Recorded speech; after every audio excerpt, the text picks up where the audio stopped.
بسم اللہ الرحمن الرحیم۔ دور حاضر کے بڑے سنگین مسائل میں سے ایک انتہائی تباہ کن خرابی جس کی ہماری نئی نسل بڑی تیزی سے شکار ہو رہی ہے وہ یہ ہے کہ مسلمانوں میں سے بعض افراد غیر مسلموں بالخصوص ہندوؤں مشرکوں کے ساتھ رشتے قائم کر رہے ہیں، اور افسوس سے یہ کہہ رہا ہوں یہ عام لوگ نہیں ہیں بلکہ بڑے نامور اداکار بھی ہیں۔ حال ہی میں ایک نامور اداکار عامر خان نے اپنی بیٹی کا نکاح ایک ہندو مشرک کے ساتھ کر دیا۔ اس سے قبل بھی متعدد مرد اداکاروں کی بیویاں ہندو ہیں یا بعض مسلمان خواتین کے شوہر ہندو ہیں۔ یہ بڑی سنگین نوعیت کا مسئلہ ہے، کیونکہ یہ وہ لوگ ہیں جو لاکھوں لوگوں کے آئیڈیل ہیں، اور ان لاکھوں میں مسلمان بھی ہیں جو انہیں فالو کرتے ہیں، جن کا اپنا بنیادی تعلق دینی تعلیم سے اتنا گہرا نہیں۔ جیسے وہ اپنے آئیڈیل کو دیکھتے ہیں ویسے ہی اسی ڈگر پر چل پڑتے ہیں۔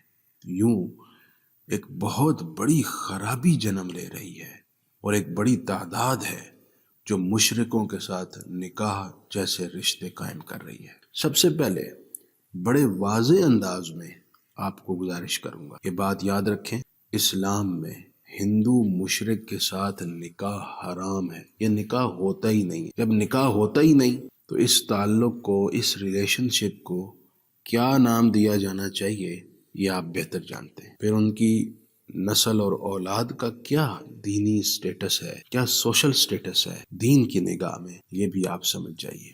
بڑا ضروری ہے کہ ہم اس موضوع کو گفتگو کا عنوان بنائیں، ممبر و محراب میں بھی، اور جو ہمارے اساتذہ کرام ہیں تعلیمی اداروں کے، وہ اپنے شاگردوں کو اس مسئلے کی سنگینی سے آگاہ کریں، اس مسئلے کی حساسیت سے آگاہ کریں، اور بتائیں کہ یہ ریلیشن شپ ناجائز اور حرام ہے، اور اس کے تباہ کن ایمانی اور اعتقادی کیا نقصانات اور نتائج ہیں۔ اس حوالے سے قرآن مجید کی سورہ بقرہ کی آیت نمبر 221 میں بڑا واضح حکم موجود ہے۔ خود رب العزت نے مشرک کے ساتھ نکاح کے حوالے سے حکم جاری فرمایا، اور پھر اس کی حکمت بھی بیان فرمائی۔ ارشاد فرمایا وَلَا تَنْكِحُوا الْمُشْرِكَاتِ حَتَّى يُؤْمِنَّ، کہ تم مشرک عورتوں سے نکاح مت کرو جب تک وہ ایمان نہ لے آئیں، یعنی جب تک وہ مسلمان نہیں تو تم مشرک عورتوں سے نکاح نہ کرو۔ یاد رکھو وَلَا أَمَةٌ مُؤْمِنَةٌ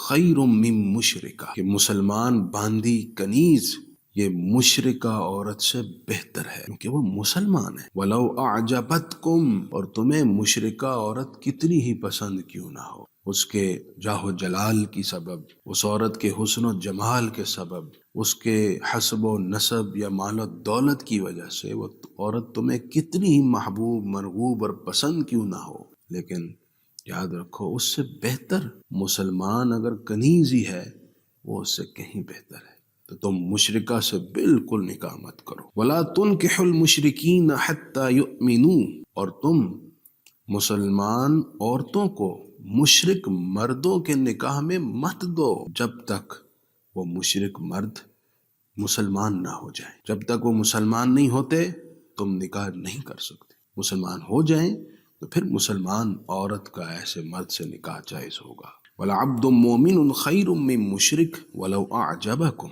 اور مسلمان غلام یہ مشرک آزاد مرد سے زیادہ بہتر ہے، اگرچہ تمہیں وہ مشرک مرد کتنا ہی پسند کیوں نہ ہو کسی بھی سبب سے، لیکن پھر بھی تم مسلمان عورت کا نکاح مشرک مرد کے ساتھ نہیں کر سکتے۔ اب اس کی حکمت بیان کی جا رہی۔ اولئک یدعون الی النار، یہ مشرک وہ ہیں جو تمہیں دوزخ کی طرف بلا رہے ہیں، واللہ یدعو الی الجنۃ والمغفرۃ باذنہ، اور اللہ تمہیں جنت اور اپنی بخشش، اپنی مغفرت کی طرف بلا رہا ہے اپنے حکم سے۔ یعنی جب ایک مسلمان کا غیر مسلم کے ساتھ رشتہ قائم ہوگا تو یہ جو رشتہ نکاح ہے اس کی بنیاد ہوتی ہے محبت اور مودت۔ جتنی قربت اس رشتے میں ہے کسی اور میں نہیں ہے، دونوں ایک دوسرے کی طرف کھنچتے ہیں۔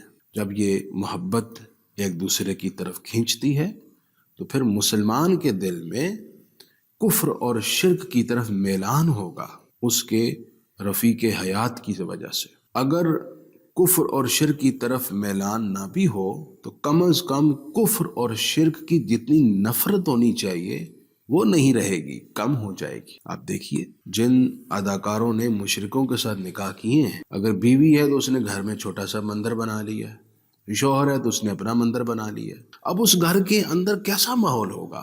مسلمان یہ چاہے گا کہ میرے بچے اسلام پر چلیں، ہندو یہ چاہے گا کہ میرے بچے اس راستے پر چلیں، یا ایک خاموشی اختیار کرے گا اور دوسرا حاوی رہے گا، تب بھی نقصان ہے۔ اگر مسلمان ہے تو پھر اس گھر کے اندر کس مذہب کو پروان چڑھنا ملے گا؟ ہو سکتا ہے کھچڑی سی پک جائے، لیکن کم از کم اتنا تو ہوگا کہ اگر وہ ایک مذہب یعنی مسلمان ہے تو ہندوازم کے حوالے سے یعنی کفر اور شرک کے حوالے سے جو کفر اور شرک کی نفرت ہونی چاہیے، جو اس سے بیزاری ہونی چاہیے، جس کا نام ایمان اور اسلام ہے، وہ نہیں رہے گی۔ اور جب وہ نہیں رہے گی تو نتیجہ کیا نکلے گا کہ یہ خود کفر اور شرک قبول کر لے گا، یہ ارتداد کا راستہ اختیار کر بیٹھے گا، اور آنے والی نسل تباہ و برباد ہو جائے گی۔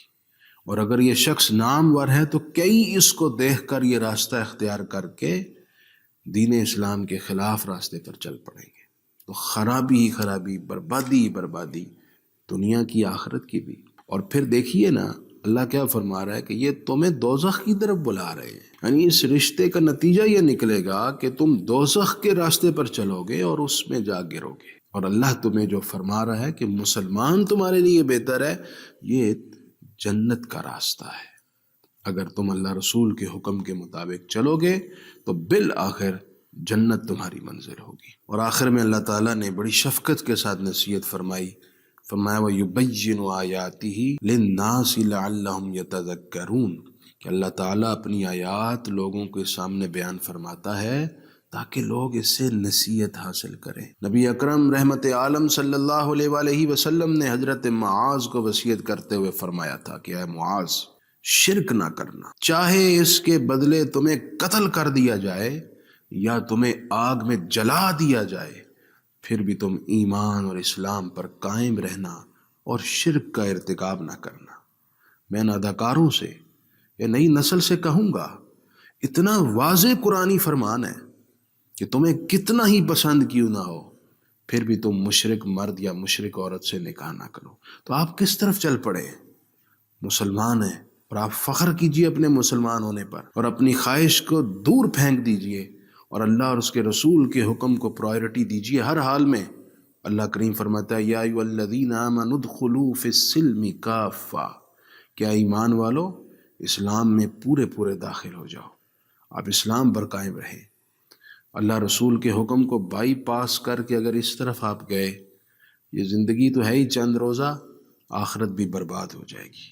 اللہ پاک ہماری نئی نسل کو دین حق پر استقامت دے۔ میں گزارش کرنا چاہوں گا منبر و محراب کے وارثوں کو، اساتذہ کرام کو اور تمام مسلمان زعماء کو اپنی نئی نسل کی تربیت میں بنیادی چیزوں میں سے یہ چیز بھی شامل کیجیے تاکہ وہ غیر مسلموں کے ساتھ رشتے کر کے بربادی نہ کر بیٹھیں۔